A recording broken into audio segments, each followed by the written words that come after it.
May 19, 1944, somewhere along the coastal approaches to the French village of Sainte-Mère-Église. The pre-dawn darkness hung thick as wool over the Norman hedgerows. Private First Class Thomas Begay of the United States Army's 420th Field Artillery Battalion crouched at the edge of a muddy field, studying the earth before him with an intensity that made his commanding officer nervous. The 23-year-old Navajo scout had just informed Captain Howard Mitchell that the seemingly innocent pasture ahead was almost certainly laced with anti-personnel devices, and that he intended to walk straight through it.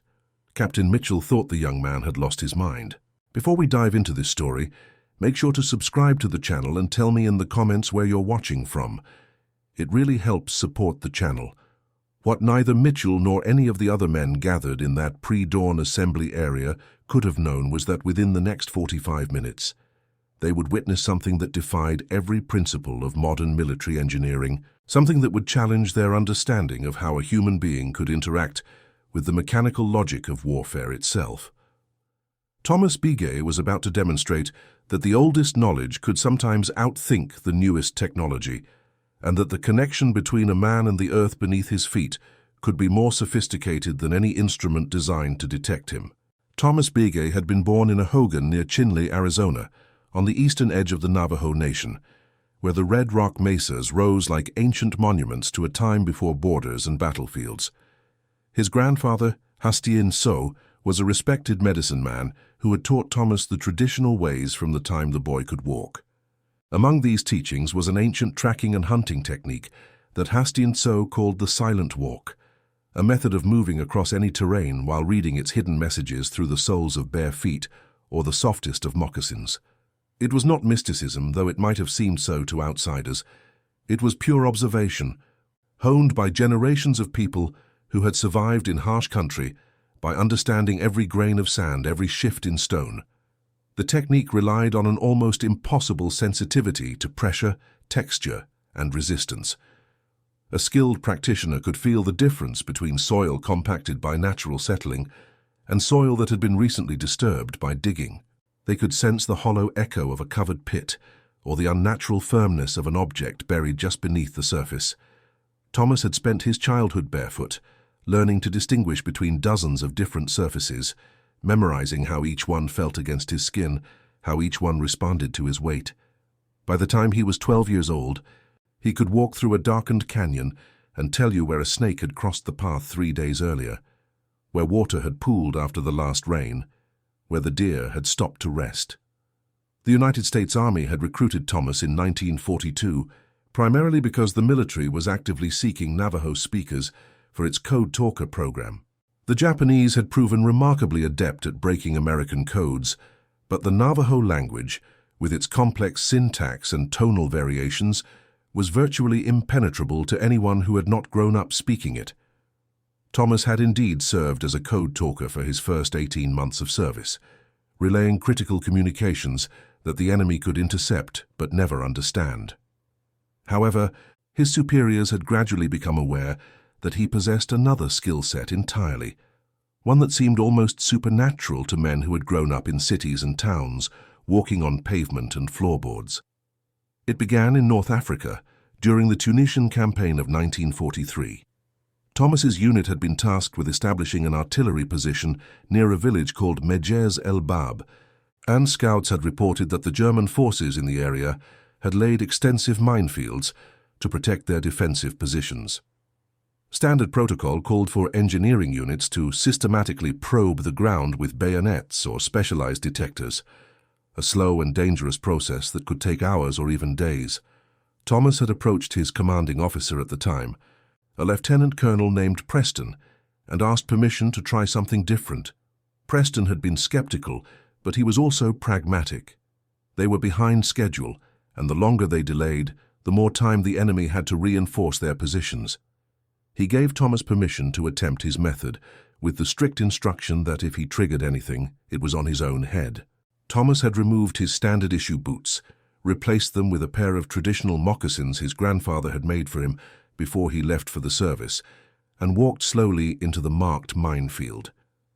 The other soldiers had watched in horrified fascination as he moved forward, step by careful step, pausing frequently, sometimes crouching to brush his fingers across the dirt, occasionally taking a small step backward before choosing a different route forward. 20 minutes later, Thomas had crossed 60 yards of supposedly lethal terrain and reached the other side unharmed. More importantly, he had marked a safe path through the minefield using small stones, creating a route that the rest of the unit could follow. Engineering teams later confirmed that Thomas had indeed threaded through a dense pattern of buried devices, missing each one by margins that sometimes measured less than 6 inches. Word of this feat had spread through the battalion, and Thomas had been quietly reassigned to scouting duties, where his unique abilities could be put to more systematic use. Now, 14 months later, in the fields of Normandy, those abilities were needed again. The Allied invasion of France had commenced just under 2 weeks earlier, and American forces were pushing inland from the beaches, encountering fierce resistance as the German military scrambled to contain the breakthrough.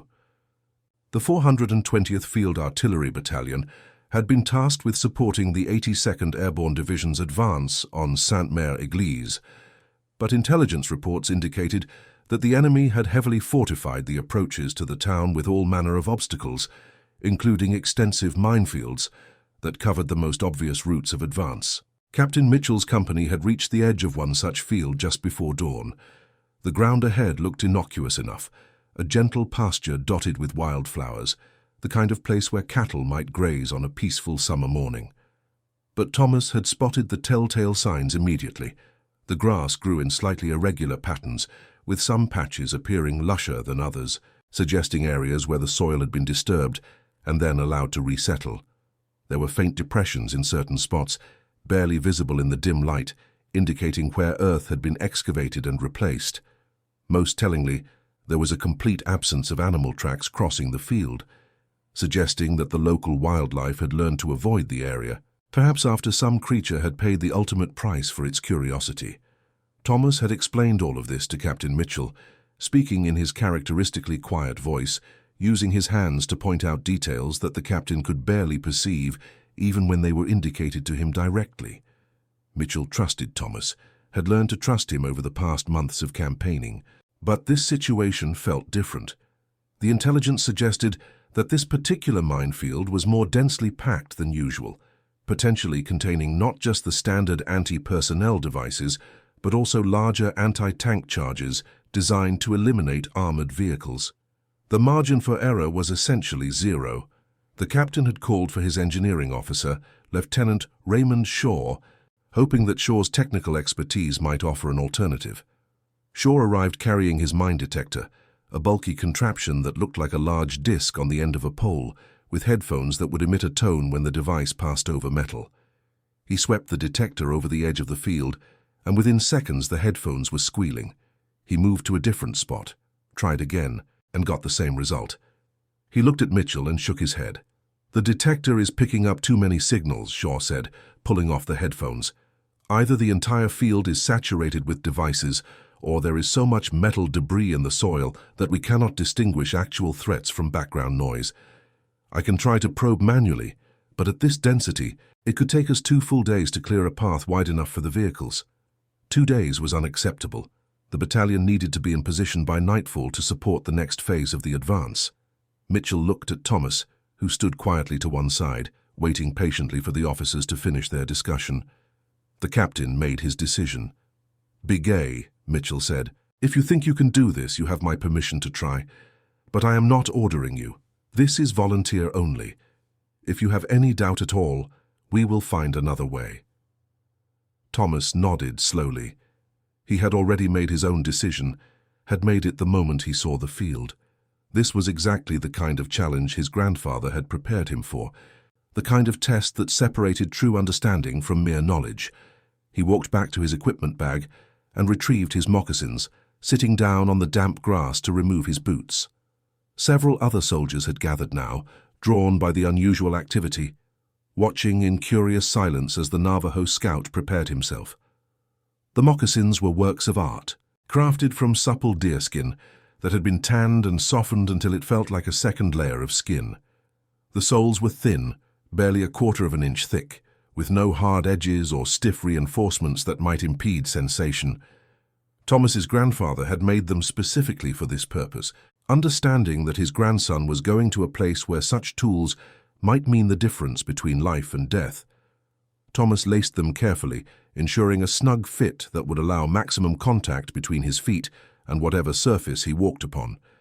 He stood and tested his weight, feeling the ground through the thin leather, reacquainting himself with that intimate connection. Then he closed his eyes and took several long, slow breaths, centering himself in the way his grandfather had taught him. This was not about magic or spirits, despite what some of the other soldiers might think. This was about focus, about quieting every distraction until the only thing that existed was the conversation between his body and the earth.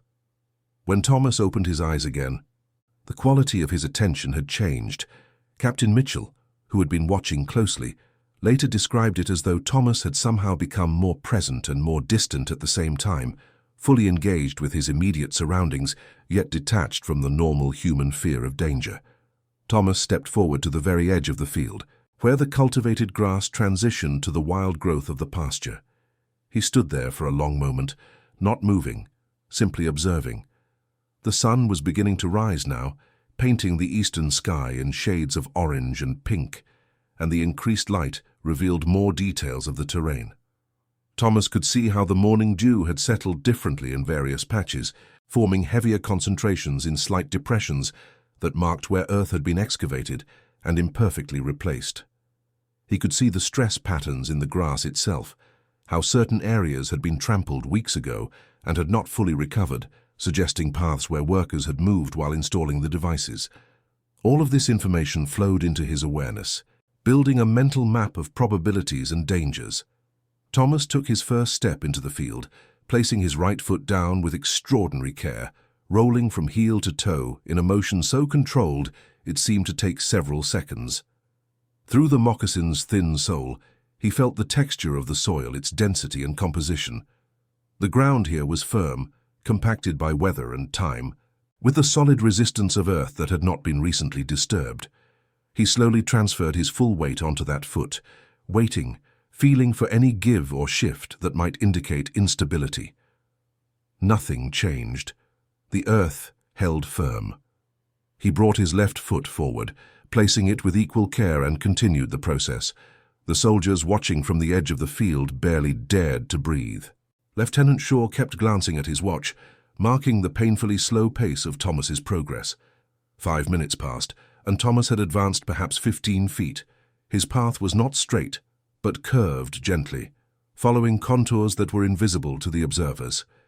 He would sometimes stop completely, standing on one foot for half a minute or more, before carefully placing his other foot in a new position. Twice he stepped backward, retracing his path to try a different route, as though he had felt something in the ground ahead that warned him away. Private First Class Robert Chen, a radio man who had worked with Thomas on several previous missions, tried to explain to some of the newer soldiers what they were witnessing. "Thomas is not just feeling for buried objects," Chen said quietly. "He is reading the soil's history. He can tell where people have walked, where they have dug, where they have tried to hide their work. It is like he sees time written in the dirt." Another soldier, Corporal James McKinney from Tennessee, shook his head in disbelief. "I have been hunting my whole life," he muttered. "I can track a deer through 3 counties. But this is something else entirely. How does he know where to step?"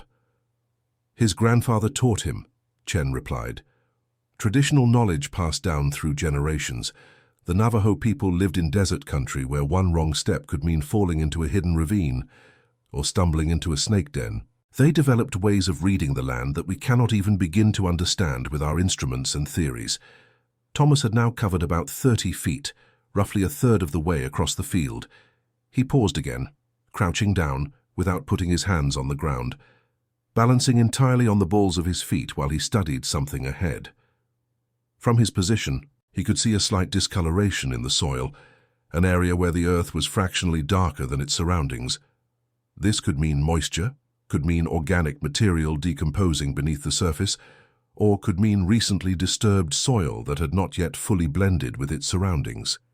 He shifted his weight slightly to the left, choosing a path that would take him around the suspicious area rather than over it. Captain Mitchell realized he had been holding his breath and forced himself to exhale. The tension among the watching soldiers was almost unbearable. They had seen men trigger mines before, had witnessed the terrible instantaneous violence of those devices, the way they could transform a living human being into a casualty in the fraction of a second. Every step Thomas took seemed to carry that same terrible possibility, yet he moved with a calmness that bordered on serene, as though he were simply taking a morning walk through familiar territory. Thomas continued forward, his pace never varying, never rushing despite the pressure of watching eyes and the urgency of the military schedule. He understood something that his observers did not. That speed was the enemy of sensitivity, that haste would deaden his ability to feel the subtle differences in the ground. His grandfather had taught him that patience was not passive, but active, a form of intense engagement that required its own kind of courage. Every step was a complete action in itself, not merely a means to reach the next position. He was halfway across now, and the character of the ground was changing. The soil here was sandier, less compact, with a slightly granular quality that felt different through his moccasins. This was more recently disturbed earth. Thomas realized, probably excavated within the last month or two, not yet fully settled and compressed by weather and time. He slowed his pace even further, testing each placement with extraordinary care, feeling for the telltale resistance of a buried object or the hollow space above a triggering mechanism. 3 steps later, Thomas stopped completely. Through the sole of his left moccasin, he had felt something that made every nerve in his body come to full alert. It was not pressure exactly, not resistance, but a quality of response that was subtly wrong. The earth beneath his foot felt fractionally less solid than it should, as though there were a small void just below the surface. He stood absolutely still, not even shifting his balance, while he processed what his senses were telling him. Very slowly, with movements so controlled they seemed almost mechanical, Thomas transferred his weight back onto his right foot, lifting his left foot completely clear of the suspicious spot. He took a small sideways step, placing his left foot down in a new location 2 feet to the right of his original position. The difference was immediately apparent. Here the ground had that solid, unified feel of undisturbed earth. He had just avoided something, though whether it was an actual device or simply a hollow created by a burrowing animal, he would never know. The point was that the earth had spoken to him and he had listened. Lieutenant Shaw, watching through binoculars, had seen the entire sequence. He turned to Captain Mitchell with something like awe on his face.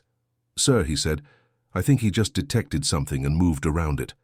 I cannot explain how, but I am certain that is what just happened." Mitchell nodded slowly. He had reached the same conclusion. The captain was a practical man, not given to superstition or mysticism, but he was also intelligent enough to recognize that there were forms of expertise that existed outside the boundaries of formal technical training. Thomas Begay possessed a kind of knowledge that the Army's engineering manuals could not capture, a knowledge that was experiential and intuitive rather than theoretical. Thomas had now covered approximately 2/3 of the distance across the field. The sun had fully risen, and the morning light illuminated every detail of the terrain. Birds were beginning to sing in the hedgerows, and somewhere in the distance a rooster crowed, ordinary sounds that seemed surreal given the extraordinary tension of the moment. Thomas's shirt was dark with sweat despite the cool morning air, not from exertion, but from the intense concentration required to maintain his heightened state of awareness. He encountered his next challenge about 10 feet from the far edge of the field. The ground here showed clear evidence of significant disturbance, a roughly circular area about 4 feet in diameter, where the grass grew in uneven patches, and the soil had a different texture than its surroundings. This was almost certainly the site where a device had been buried, and it was positioned directly in the path Thomas had been following. He stopped and studied the area carefully, looking for a way around. The problem was that on both sides of the disturbed area, the ground showed similar signs of interference. This appeared to be a cluster of devices, planted in a triangular pattern designed to cover the most likely approach routes. It was a common defensive technique, forcing anyone trying to cross the field to either backtrack significantly or find a way through the cluster itself. Thomas chose the latter option. He stepped to his right, moving toward the edge of the disturbed area rather than its center. Here, the signs of digging were less pronounced, suggesting this might be the periphery of the installation zone. He placed his right foot down with infinite care, feeling through the moccasin for any suggestion of buried metal or triggering mechanisms. The ground felt stable, showed no hollow echoes or suspicious resistance. He brought his left foot forward, positioning it carefully, maintaining a narrow stance that allowed him to shift his weight gradually, rather than committing fully to each step. Step by step, with movements so slow they were almost imperceptible, Thomas worked his way along the edge of the disturbed area. He could feel where the diggers had worked, could sense the boundary between earth they had touched and earth they had left alone. It was this boundary he followed, walking the knife's edge between safety and danger, trusting his sensitivity to guide him through a margin that might measure only inches wide. The soldiers watching from the field's edge had fallen completely silent. Even the officers had stopped talking, transfixed by the careful ballet of Thomas's progress. Corporal McKinney found himself praying, something he had not done since childhood, whispering inaudible words as the Navajo scout navigated what everyone understood to be the most dangerous section of his crossing.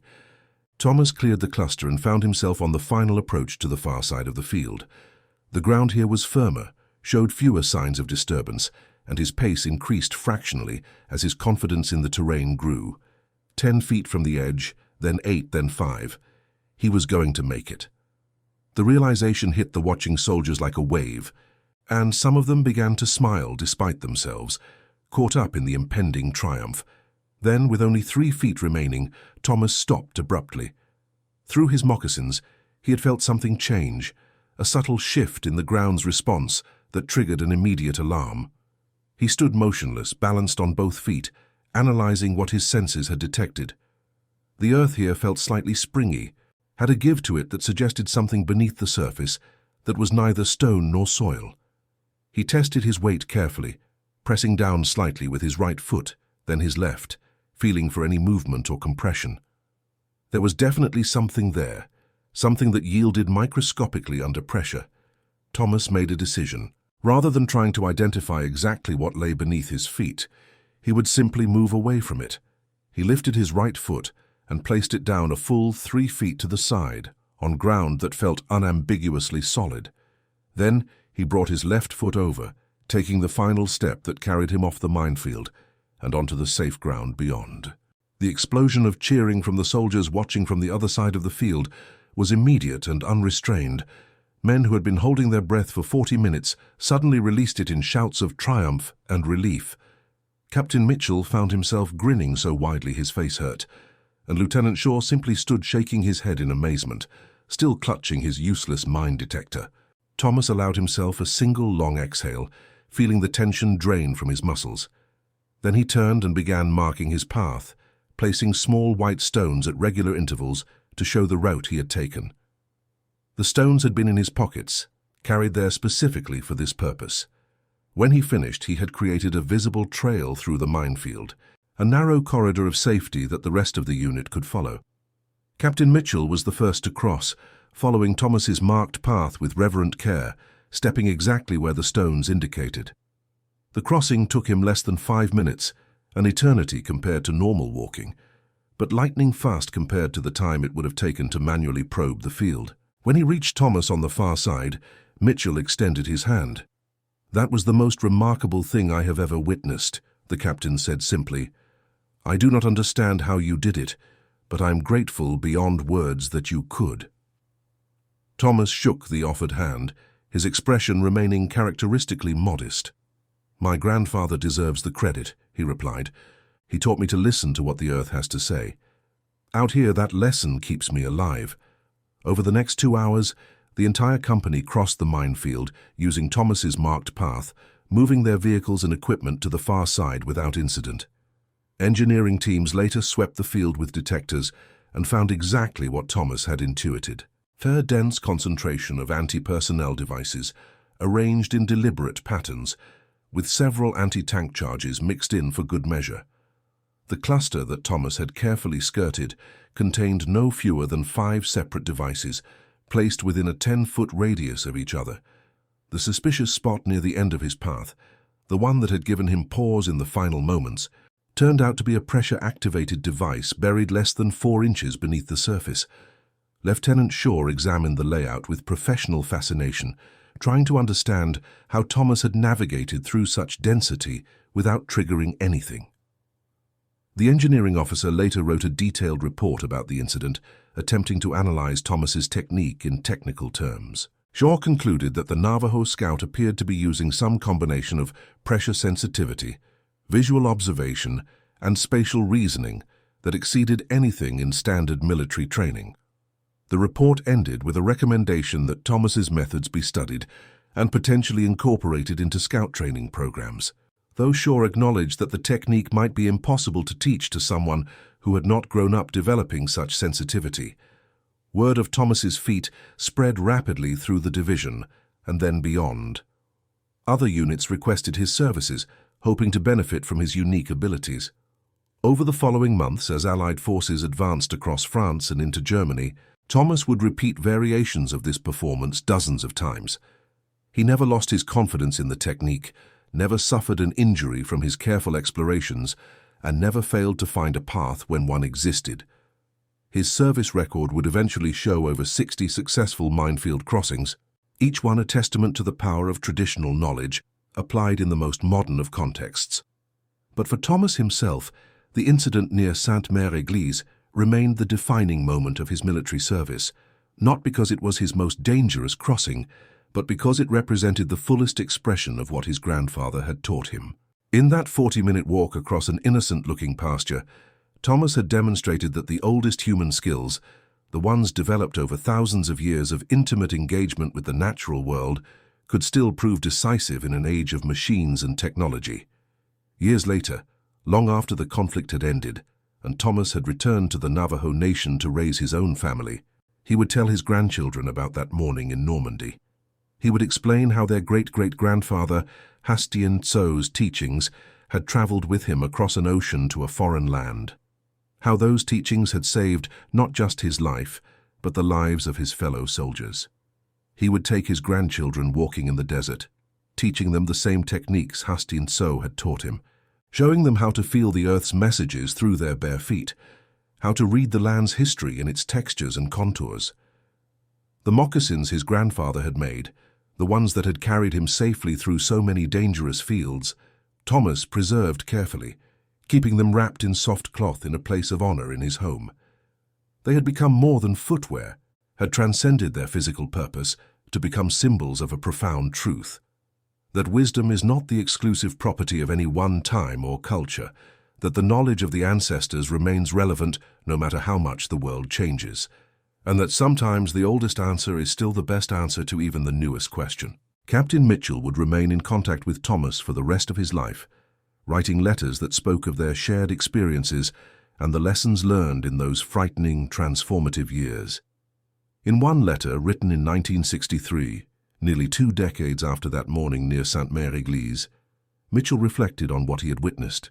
"I have spent years trying to understand what you did that day," the former captain wrote. "I have read books about physics and psychology, about sensory perception and human capabilities. None of it quite explains you, Thomas. I think perhaps the explanation is simpler than I wanted to believe. You were a man who knew how to listen, and the earth was willing to speak to someone who understood its language. In a world that had forgotten how to listen, that made you something more valuable than any instrument or theory." Thomas kept that letter too, placing it alongside his grandfather's moccasins, 2 artifacts from different worlds that somehow spoke to the same essential truth about human potential and the enduring value of connection, whether to the land beneath our feet or to the people who share our journey through this complicated world. And that concludes our story. If you made it this far, please share your thoughts in the comments. What part of this historical account surprised you most? Do not forget to subscribe for more untold stories from World War II and check out the video on screen for another incredible tale from history. Until next time.